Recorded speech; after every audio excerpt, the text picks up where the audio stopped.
અશોકભાઈ આપનું સ્વાગત છે સ્પીક વિલાસમાં. નમસ્તે. સૌથી પહેલા આપના વિશે થોડીક માહિતી આપો અને ત્યારબાદ એ જણાવો કે લેખનનો શોખ આપને ક્યારે અને કેવી રીતે મારા વિષયની માહિતીમાં એક તો જે લોકો જાણે છે તો તમે જાણો જ છો, અને બાકી હું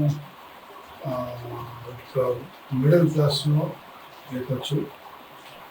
અને મિડલ ક્લાસમાં માત્ર આર્થિક રીતે નહીં પરંતુ બધી જ રીતે મારું થિંકિંગ પણ મિડલ ક્લાસનું છે. અને મિડલ ક્લાસનો હોવાનું મને ગૌરવ પણ છે, અભિમાન પણ છે. તો હું કરોડપતિ ભિખારી નથી. વચ્ચે જે લટક્યું ને એનો આનંદ છે.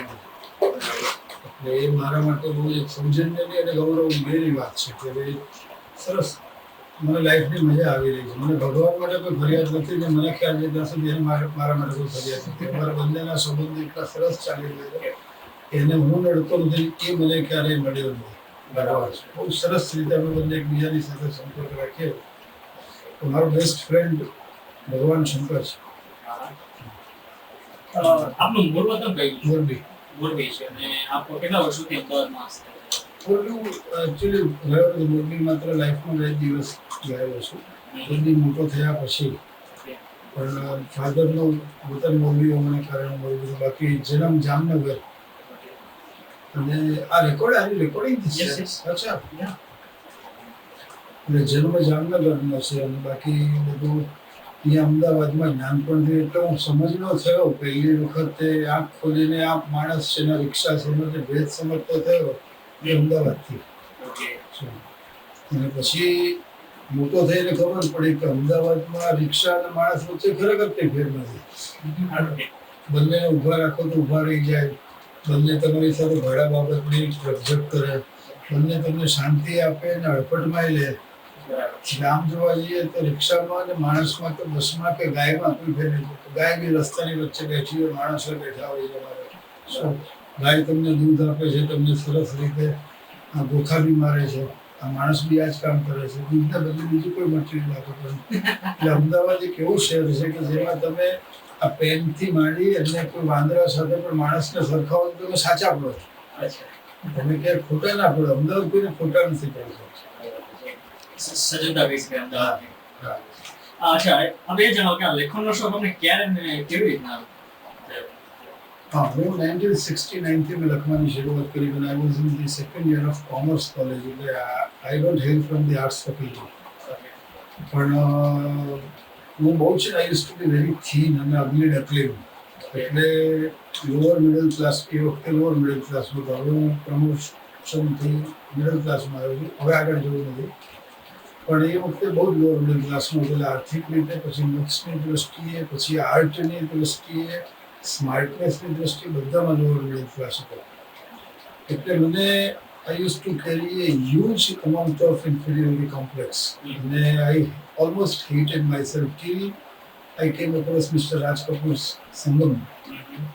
So he was my matinee idol and I thought that I must get inspired by him. The संगमમાં એક સંવાદ એનો બહુ જાણીતો છે કે ભાઈ जिंदगी में इंसान को मशकरा हो नहीं, सब कुछ नहीं, आदमी को कुछ बनना पड़ता है, कुछ करना पड़ता है. એટલે that particular note was taken in by me and I thought I must be inspired by this very dialogue. એટલે મને થયું કે આનો અશોક નહીં ચાલે અને એમાં કંઈક દવે ઉમેરવો પડશે. એટલે પછી મારી જે પર્સનાલિટી હતી, હવે પાતળું શરીર, એમ તો મેં સ્પોર્ટ્સમાં ટેબલ ટેનિસ ખૂબ રમ્યો and body fit બનાવી. પછી I used to have a very ugly handwriting like my face, but fortunately મને એ પણ થયું કે ના, અક્ષર સરસ હોય તો ચહેરો બી સરસ થઈ શકે.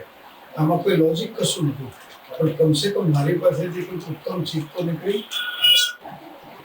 એટલે હેન્ડરાઇટિંગના છે ને, I got rid of my handwriting which were very worst, અને fortunately I worked hard on it અને I thought I have to have the best of handwriting in the world and now I do have. એટલે એ મેં કર્યું. હવે તો કામમાં નથી આવતું આમાં બધામાં. પછી મારે I used to stammer and stutter a lot. એટલે I couldn't complete a complete sentence even in Gujarati, forget about English.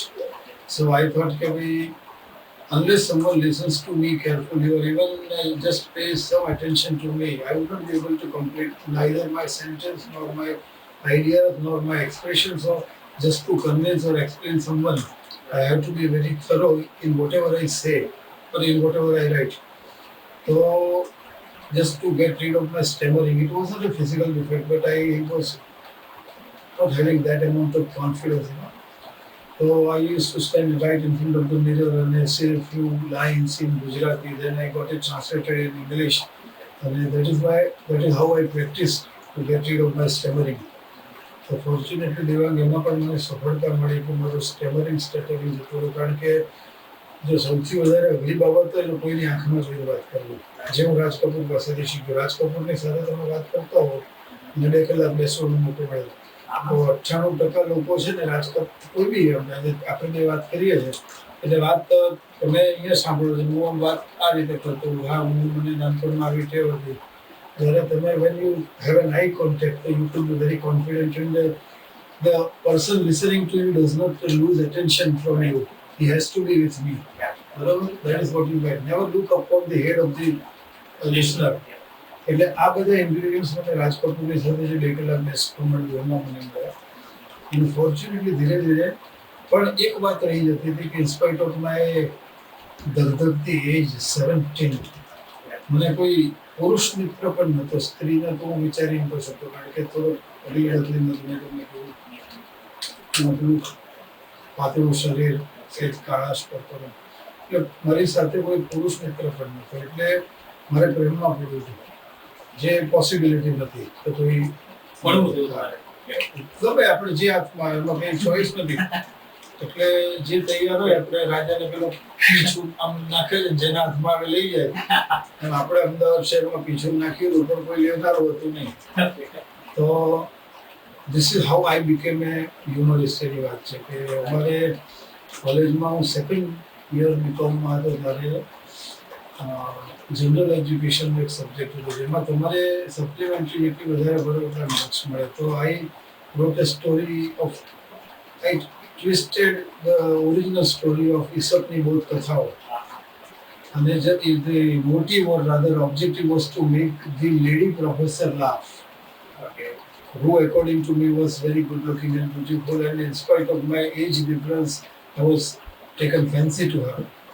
અને મને બહુ ગમી ગઈ એટલે મારે એને હસાવી હતી જે હું લાઈફમાં કોઈને હસાવી શકું તો એવું કંઈક ગાંડા જેવું લખીએ તો છેવટે બોલાવશો મને So fortunately, Devang, it turned out to be a very good piece of humor. What I wrote in my examination paper, just to make someone laugh, right? तो ये वक्ते ने मैंने बुलाया तो नहीं पर हम फेल करे એટલે ગુજરાતી યુનિવર્સિટીના ઇતિહાસમાં જનરલ એજ્યુકેશનનું પેપર આપ્યા પછી નપાસ થનાર આજની તારીખનો એકમાત્ર વિદ્યાર્થી છું કારણ કે એ લોકોએ કીધું કે આવું બધું કોઈ સરસ હ્યુમર લખે છે કે ન્યૂઝપેપરમાં લખાય એક્ઝામ પેપરમાં નહીં તે આમાં લખ્યું છે પણ મારો ઓબ્જેક્ટિવ સોલ્વ ના હતો કારણ કે before the results were declared that lady professor resigned and I went away somewhere else. એટલે I didn't even know કે ક્યાં રહે છે એટલે પહેલો પ્રોજેક્ટ ફેલ ગયો પણ ફોર્ચ્યુનેટલી એનાથી કંઈક મને ડિવિડન્ડ્સ મળ્યા કારણ કે પહેલી વખતે જ્યારે મારો 1969માં જે પાકિસ્તાન સામે આપણે વોર થઈ તો Devang I wrote a letter to mister president Yahya Khan એટલે યાહ્યા ખાનને એક લેટર એના અમને હ્યુમરસ લેખ લખ્યો અને મારા પ્રિન્સિપાલને બતાવ્યો તો હી વોઝ ફેસિનેટેડ અને મને કે સરસ છે એટલે એને નોટિસ બોર્ડ ઉપર મૂક્યો અને નોટિસ બોર્ડ પર એ લેખ am I going too long? We go. We can do one thing. You can complete this answer. Okay. And we can go for the waiting. મેં એ દિવસે પ્રિન્સિપાલે મને બોલાવીને કીધું એને નોટિસ બોર્ડ ઉપર મૂક્યો અને પછી છેવટે and he suggested to me that I must write in some magazine. રૂપાંગના નામની એક મેગેઝિન હતી જેને પહેલું લખ્યું અને ત્યાંથી મારી શરૂઆત થઈ. That was 1969. અચ્છા અશોકભાઈ તમે જે કોલમ્સમાં આર્ટિકલ લખો છો તેના ટોપિક્સ તમે કેવી રીતે પસંદ કરો છો? Basically, હું એક નિરીક્ષક છું. I am an observer. You would be stunned to learn that I have not read any book so far, not even humor is a book based on humor. એટલે હું છે I observe a lot when we are sitting, so I would observe your nose, the way you are sitting, your posture, and those kind of things. એટલે the events happening around me, હું એનું observation કરીશ ને એમાં મારું interpretation ઉમેરીશ અને possible હોય ત્યાં સુધી એ ઇન્ટરપ્રિટેશન હ્યુમરસ હોય. એટલે that is how I get an idea. અને વધારે ઈઝી શું છે, એ કોલમ લખવી ઈઝી છે કે આ જે આપણે જોઈ રહ્યા છીએ આટલા બધા પત્રો જેને એન્કાઉન્ટર છે એના જવાબ આપવા ઈઝી છે? એટલે મને કશું બે ફેર નથી, પણ જે લોકો આ વાંચે છે બધા એમ કહે છે કે this is something extraordinary or sensational or something new. કારણ કે આ સબ્જેક્ટ અત્યાર સુધી બહુ વર્ષોથી ખેડા જે આઈએસ જેવો લખતા હતા પહેલા ફિલ્મફેરમાં, અને પછી ઘણા બે ત્રણ જણા ટ્રાય કર્યા પણ એની ચમકૃતિ નથી. લોકોને આમાં ચમકૃતિ લાગે છે. એટલે મારા માટે અઘરું કે સહેલું લેવાથી એક કશું નથી. ત્રીજું પણ એક લખું છું, દૂર કોઈ ગાય નામની ચિત્રરચના મારી બોલવામાં આવે છે. એટલે ફિલ્મ્સ, હ્યુમર અને ક્વેશ્ચન આન્સર. તમને શું લાગે છે આમાં તો બધા પ્રશ્નો તો એકદમ ચિત્ર વિચિત્ર બધા એલિયન્સ જેવા હોય છે, તો એ તમે જવાબ ખરેખર એકદમ ઇન્ટેલિજન્ટ હોય છે, તો એ જવાબ ઇન્ટેલિજન્ટ તમે આપો છો તો એના માટે કેવી રીતના વિચારો, કેવી રીતના જવાબ? Actually, it should come at this part of the moment. કારણ કે normally તમે you can pick up any postcard for yourself અને તમે જુઓ કે સવાલો બહુ સિલી લેવલના હોય છે, અને કોઈમાં મોટા ભાગના સવાલોમાં લેવલ નથી હોતું જે મારે જોઈએ. બરાબર. હવે એમાં થાય છે શું કે શરૂઆતમાં I got annoyed and I decided to stop this nonsense કે મેં ચલો આટલા nonsense સવાલો આવતા હોય તો how would I be able to create intelligent humor or good humor rather sensible humor. It was not possible, so I had decided to quit. But my son Samrat, he urged to me કે ભાઈ પપ્પા આ તો સવાલો તો બધાને how can you expect everyone to ask you very intelligent and some sensible question. It's up to you to go sensible and make an idiotic સવાલ into an intelligent જવાબ. So you have inspiration from your son also. He has got very good sense of humor. He is my very worst critic rather, I would say. એટલે એ કરું છું. હું એક પ્રશ્ન વાંચું છું જે એન્કાઉન્ટરમાં વાચક મિત્રએ લખેલો છે અશોકભાઈને. એમાં લખેલો છે, ડિયર અશોક અંકલ, આપણી બધાને પેલા કે આંટીના વિદેશ પરત આવ્યા પછી ખવડાવે છે, તો શું સાચી વાત છે કે પછી લગે રહો અશોકભાઈ? ના, હવે ઉંમરો પસાર કરી ચૂક્યો છું. કારણ કે I am running 58 rather now. મારો 29 ફેબ્રુઆરીએ જન્મ છે, એટલે 4 વર્ષે મારો જન્મ આવે છે. એટલે now I would be crossing 58. એટલે હવે પેડા વેચવાનો ટાઈમ બહુ જૂનો પસાર કરી દીધો. હું એક વધારે કહેવા ઈચ્છું છું. પ્રશ્ન છે, મચ્છરને મેલેરિયા કે હાથી પગાનો રોગ થતા હશે? મચ્છરને મેલેરિયા કે હાથી પગાનો રોગ થતા હશે? સિવાય કે જો હાથી મચ્છરને કરડવા જાય તો થાય. ખરેખર એન્કાઉન્ટર છે. હું ત્યારે બસ ખાલી પહેલું નથી એટલું જ બાકી છે. ઓકે. અચ્છા, એક ક્વેશ્ચન છે કે જે મને તમારા ખાસ વાચક મિત્ર છે સંદીપભાઈ મુનિયા, એના તરફથી છે કે થોડી વાર પૂરતા આપ જે આપનામાં લેખક છે એને સાઈડમાં રાખો, તો એઝ અ પર્સન તમે તમારી જાતને કેવી રીતે જોવો? એટલે પહેલા તો છે ને કે હું એક ઇન્ડિયન હોવાનું બહુ જ ગૌરવ ફીલ કરું છું કે મેં ભગવાનનો ખૂબ આભાર માનું છું. મને ચીનો ના બનાવ્યો, અમેરિકન ના બનાવ્યો, બ્રિટિશ ના બનાવ્યો કે સાઉથ આફ્રિકાનો જંગલી ના બનાવ્યો. મને ઇન્ડિયન બનાવવાનું બહુ જ આખા શરીરના રક્તમાં એક અભિમાન છે. એટલે હું લેખક ના બન્યો હોત ને માત્ર પાનવાળો બન્યો હોત તો પાણીપુરી વાળો હોત તો આટલો જ સફળ હોત. કારણ કે ઇન્ડિયન્સ સફળતા એવું છે. અને હું એક હાસ્ય લેખક ના હોઉં તો એક ઇન્ડિયન તરીકે મને હાસ્ય લેખક છું તો ઇન્ડિયન તો છું, પણ I can put myself out of this scenario and still get success.